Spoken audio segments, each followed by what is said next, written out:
Most of the times when I get invited to speak, I ask myself a couple of questions. Why am I the right person to speak about this issue? Why me? Why now? Why should I be speaking? I feel like in the past years I've been speaking a little bit too much and sometimes it's gotten me in trouble.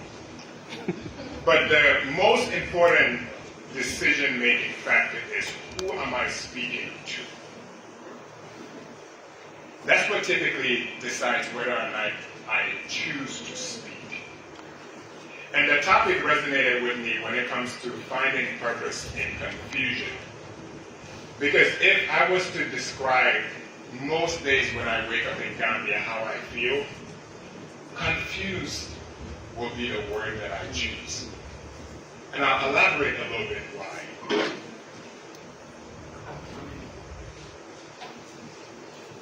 Who knows what the root word of confusion is? What does it mean to be confused? Before I come to purpose. And it's interesting because Wolof and Yewane and how I hustle. Is that a close enough description of confusion? It's interesting because the root word of confusion actually comes from mixing things together. So Wolof is a beautiful language, by the way.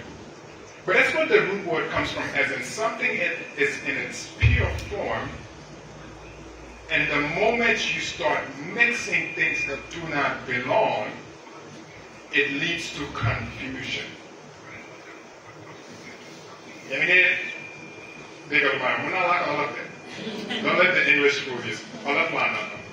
Right? So when you're confused, what does that actually mean? Meaning you're conflicted. And for young people in the room, I'm going to tell you one thing before I start. The reason why I mentioned that I wake up in Gambia confused sometimes is because Gambia is fighting for its soul as a nation. We're fighting for what the future as Gambia is going to be, not for us, but for you guys. If you look at Gambian adults and where we are, there's nothing to be hopeful for. If you look at Gambia based on you guys, which is majority of the country, you guys are the most powerful source of inspiration, potential that the Gambia has, because almost 50% of our population have not celebrated 25 years old.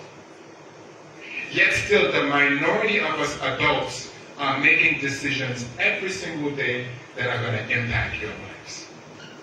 So when I tell you, you guys are the light, you guys are the hope, I need you guys to internalize that, and that's where we transition to the point of finding your purpose. Now you know me. Every single child is prayers answered. Prayers of your ancestors. Sama mi de nyana sen yai, kunyu am dom buteki. Sen yai ne julu, sen yai de nyana, sen papa de nyana, bengen tolo tolo toguni. You guys are not only miracles, but you guys are prayers. And I know we have, Gambia is a secular nation, as in we're majority Muslim, but we're not a Muslim country. We have different faiths that have different avenues of spirituality that are valid, are important. But one thing that is consistent in spirituality is God has already created every single person with everything they need, not to be great for them, but to be great for the rest of humanity. Meaning that's why I shy away when they read this accolade of things that I've done in my life. Because all those things do not matter. I wake up every day and ask myself, what has God given me the opportunity to do, not for me, but for somebody else? So as young people, once you start internalizing what that actually means, what you do, it actually turns into worship. So confusion is a gift. Every day you wake up as a human being, as a child, and you feel confused. There's certain things that you feel. And I'm going to talk about it because we don't talk about it enough. Some days I wake up and I feel scared. Some days I wake up and I feel sad. Some days I wake up and I feel depressed. Some days I wake up, I feel grateful. Some days I wake up, I feel happy. All these emotions are human in nature. So for young people, I want to let you know that if you wake up feeling any of those things, remember that it's part of the process, because confusion is God telling you, sit quiet and separate what you mixed in between who you are. Remember the root word, jahaso, langa jahas, sisadir, lusibot. What are you mixing inside your being that does not belong? So the number one point to address confusion is solitude, silence. Some people, it may mean opening up a book, and I recommend this as a young child. Start writing how you feel before you tell people what you think. Start writing how you feel, even if it's one sentence. You wake up in the morning, and I do this with my daughter, who's Aisha, by the way. And a lot of people say, why do you speak about girls' empowerment?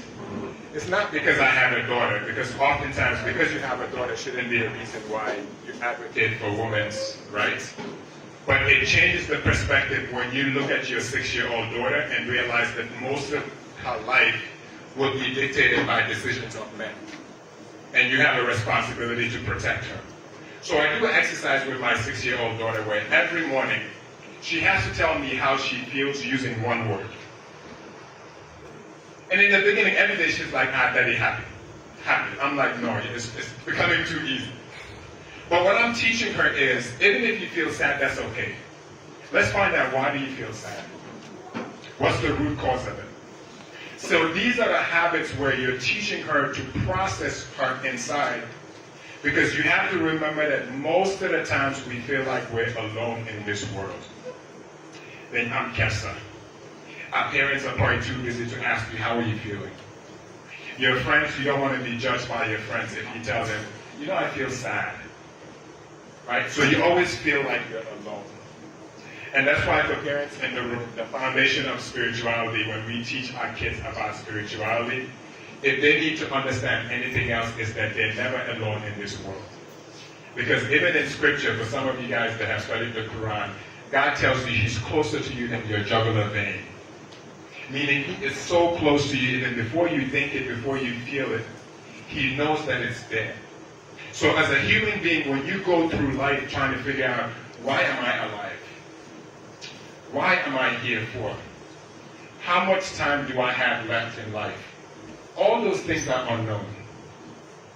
Which is why whenever you wake up, the first feeling you should feel is gratitude, because you woke up. A lot of people did not wake up. The fact that all of us are sitting in this room are mathematical miracles, because it is a mathematical miracle for a child to go from conception to birth. It's actually a miracle. So you are a manifestation of a miracle from God. From the moment you are born, you have a purpose in life. The job for you now is, how do I find out what my purpose in life is? And I'm going to tell you a simple formula that I've used to help people understand, what is it am I supposed to do? Everybody in this room, everybody who was born with a gift.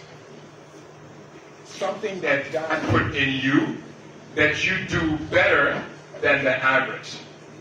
And the easiest way to figure it out, two things: flow and force. If something just flows, like you wake up, you could run really fast, you could speak in public, you could knit baskets, and it doesn't feel like you're trying, that is a gift, because it just flows from out of you. If it's really difficult, that you have to try really hard, you put in a lot of effort, it's not your gift. Once you find out your gift in life, you find meaning. The moment you identify that I am really good at this, remember two things. That's the gift, but it's not yours. As if God gave you a custodian of a gift. So most people find meaning in life when they realize what their gifts are. and then they need to spend the rest of their life giving that gift away. That's where purpose comes into play. So I'm going to connect all the dots and leave this stage so that I can allow other people. Confusion is a blessing. Every historical person, be it a prophet, gone through periods of confusion that was a gift. In confusion comes solitude, where you figure out what do I need to separate from me?